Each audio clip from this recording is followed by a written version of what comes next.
आज हम लोग बात करेंगे सिंधु नदी के बारे में। और सिंधु नदी के जितने भी सहायक नदी का उद्गम कहाँ से हुआ है। सबसे पहले बात करेंगे सिंधु नदी के बारे में।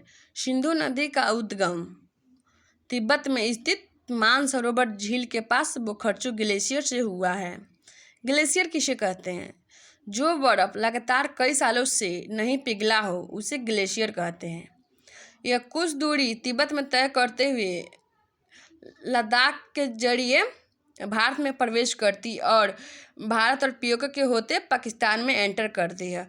और पाकिस्तान में कुछ दूरी तय करते हुए कराची के पास अरब सागर में जाके गिर जाती है। अब हम बात करेंगे सिंधु नदी के सहायक नदियों के बारे में। सिंधु नदी के सहायक नदी है झेलम नदी, चिनाब नदी, रावी नदी, सतलज नदी और ब्यास नदी। झेलम नदी का उद्गम श्रीनगर में स्थित अंतरनाग जिले से हुआ है, वेरिना नाग से या शेषनाग झील से। वेरिना झील को शेषनाग झील भी बोलते हैं। और अब हम बात करेंगे चिनाब नदी। चिनाब नदी का उद्गम हिमाचल प्रदेश में स्थित बारालाचला दारा से हुआ है। चिनाब नदी दो नदियों से मिलकर बनी है। चंद्रा नदी और भागा नदी के संगम से चिनाब नदी बनी है। चिनाब नदी सिंधु नदी के सबसे बड़ी सहायक नदी है। और झेलम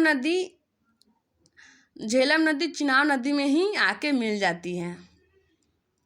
रावी नदी का उद्गम रोहतांग दारा से हुआ है। रोहतांग दारा हिमाचल प्रदेश में स्थित है। अब सतलज नदी का उद्गम तिब्बत में स्थित मानसरोवर झील के पास राक्षस ताल से हुआ है।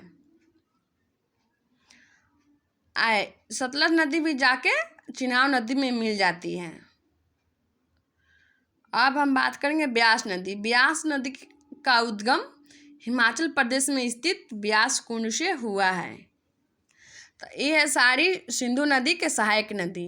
सबसे बड़ी सहायक नदी है चिनाब नदी, और झेलम नदी, रावी नदी, सतलज नदी और ब्यास नदी, सारे नदियाँ चिनाब नदी में आके मिल जाती है। और चिनाब नदी जाके सिंधु नदी में मिल जाती है। और सिंधु नदी कराची बंदरगाह के पास अरब सागर में जाके मिल जाती है। आगे के इन्फॉर्मेशन अगली वीडियो में। थैंक यू दोस्त।